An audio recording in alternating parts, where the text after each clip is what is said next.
Lokprashna news 24 जनतेच्या आवाजाचं व्यासपीठ।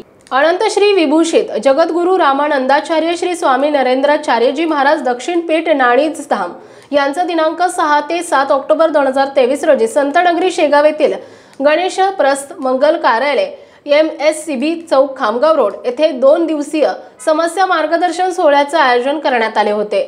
पहिल्याच दिवशी हजारो भाविकांनी जगद्गुरु श्रींचं दर्शन घेतलं। भाविकांनी गुरुमाऊलींचं दर्शन घेण्यासाठी रेल्वे स्टेशन पर्यंत लांबच लांब रांगा लागलेल्या आढळून आल्या। गुरुमाऊलींचं दर्शन कधी होणार यासाठी त्यांची उत्सुकता शिगेला पोहोचली होती, पण प्रत्यक्ष दर्शन होताच सर्वांच्या चेहऱ्यावर आनंद ओसंडून वाहताना दिसून आला। गुरुसेवकांच्या अतिशय शिस्तबद्ध पद्धतीने सूक्ष्म नियोजनाने सोहळा अतिशय सुंदर संपन्न झाला। येणाऱ्या सर्व भाविकांसाठी महाप्रसादाचं आयोजनही दिवसभर करण्यात आलं होतं।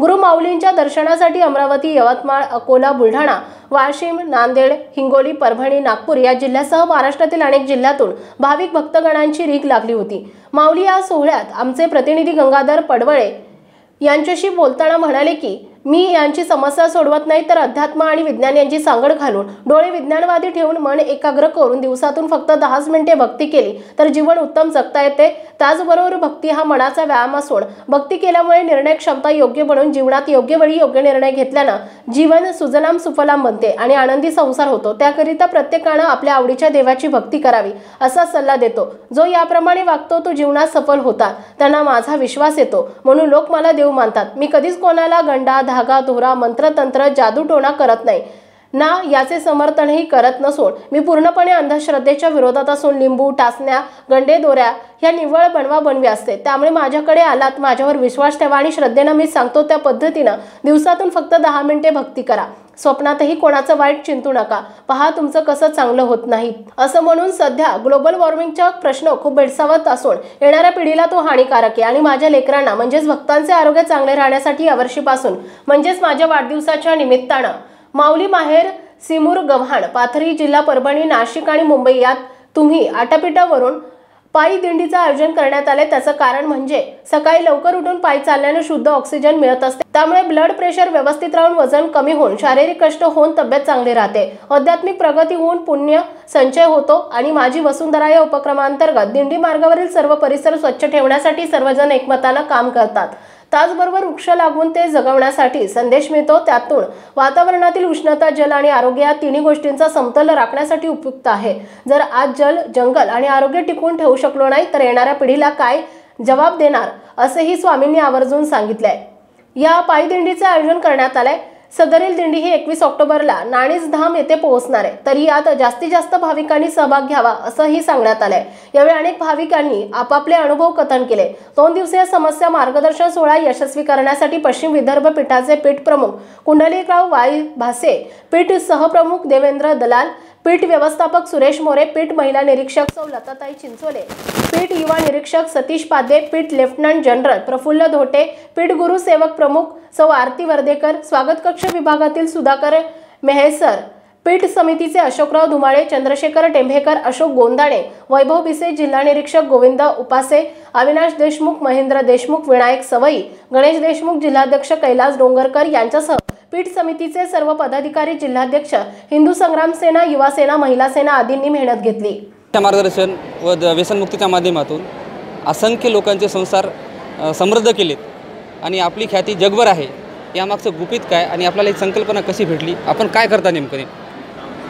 गुपित वगैरे असं काहीच नाही आहे, संतांचं कामच आहे। रंजले गंजल्यांची सेवा करणे, जडमुडांचा उद्धार करणे हा संतांचा ध्यास असतो। मी जे समस्या मार्गदर्शन करतो आणि त्यामुळे लोक माझ्याकडे आकृष्ट होतात येतात, तर मी माणसांची नस मला सापडलेली आहे की प्रापंचिक लोकांना नेमकं काय हवं आहे हे समजलं आहे मला। त्यामुळे मी त्यांची अडचण ऐकतो, पण मी सोडवत नाही। मी त्यांना क्लिअर सांगून टाकतो, बाबा रे तुझी अडचण मी सोडवत नाही, मी सल्ला देईन तुला।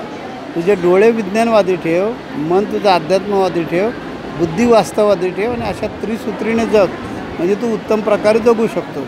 आणि दिवसातून 10 मिनटं वेळ काढून त्याला भक्ती करायला सांगतो। त्याला सांगतो मी की तुझी अडचण ऐकतो आणि ती बघ सुटेल तुझी खात्री त्याला देतो, गॅरंटी देतो। त्यामुळे तो भक्ती करतो आणि ती भक्ती केल्यामुळे त्याची अडचण सुटते। आता ही भक्ती जी आहे ही भक्ती नेमकं काय काम करते वैज्ञानिकदृष्ट्या माणसाच्या जीवनामध्ये या भक्तीचा परिणाम काय होतो. तर भक्ती हा एकाग्रतेचा व्यायाम आहे. आपल्याला अंतर्मन आणि बहिर्मन असे दोन आपल्या मनाच्या अवस्था आहेत. तर ही दोन्ही मनं किंवा दोन अवस्था एकाग्र करून एका दिशेनं त्या मनाला घेऊन जाणं हे आवश्यक असतं. मन हे असं एक इंद्रिय आहे की ते विज्ञानातल्या प्रकाश लहरींपेक्षा वेगवान इंद्रिय आहे. म्हणजे विज्ञान सांगतं जगामध्ये अशी एकच वेगवान वस्तू आहे ती म्हणजे प्रकाश लहरी.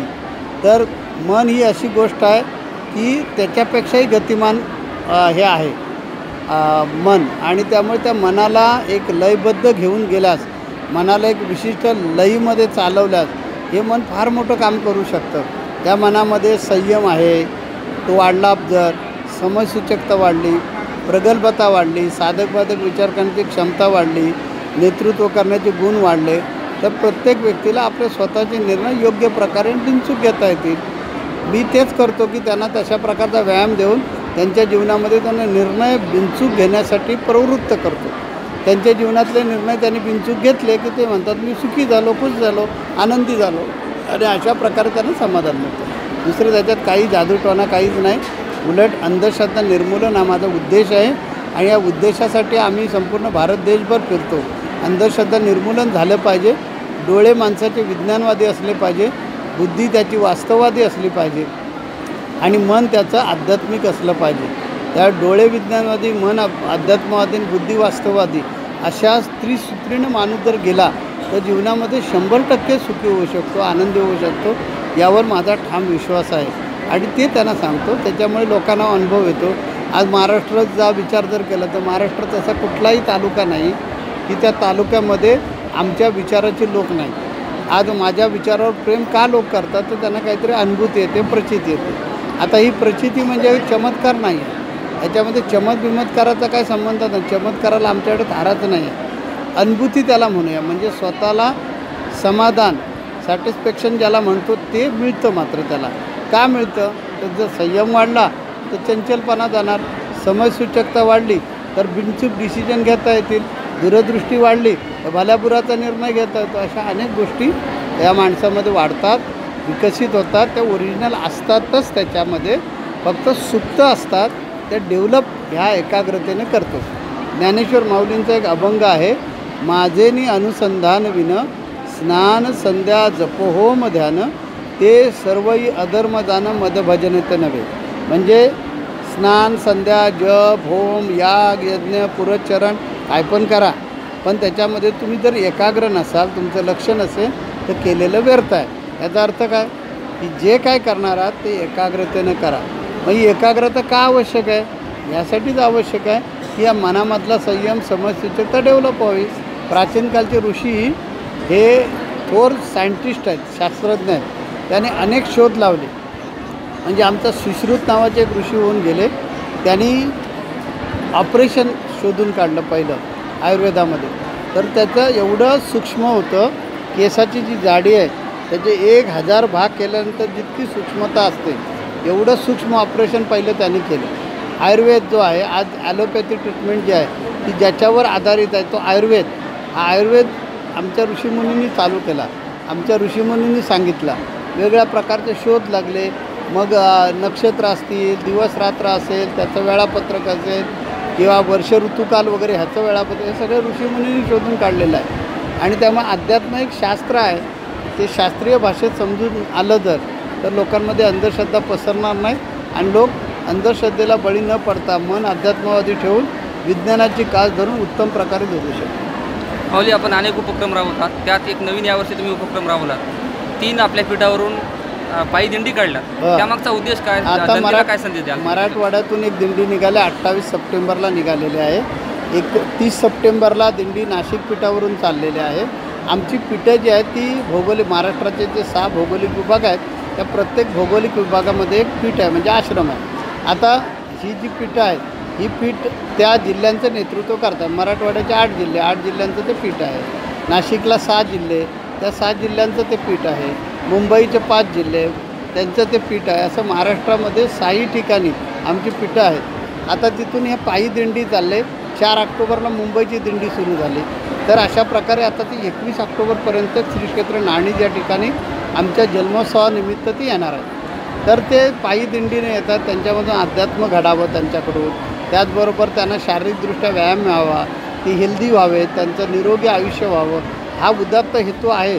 पण त्याचबरोबर समाजाचंही कल्याण झालं पाहिजे, कारण आपण फक्त एकट्यासाठी जगायचं नसतं, समाजासाठी जगायचं असतं. आणि म्हणून समाजाला ग्लोबल वॉर्मिंगचे तोटे काय होत आहेत आणि त्याचा असर आपल्यावर कसा होणार, भावी पिढी आपली कशी बर्बाद होणार आहे. आणि एवढंच काय, हे असं काही वर्ष चालू जर राहिलं तर 100-200 वर्षानंतर मानवजातसुद्धा धोक्यात येईल आणि मानवजातसुद्धा या पृथ्वीत. हिंगोली लोकप्रश्न न्यूज 24 साठी प्रतिनिधी गंगाधर पडवळे, शेगाव.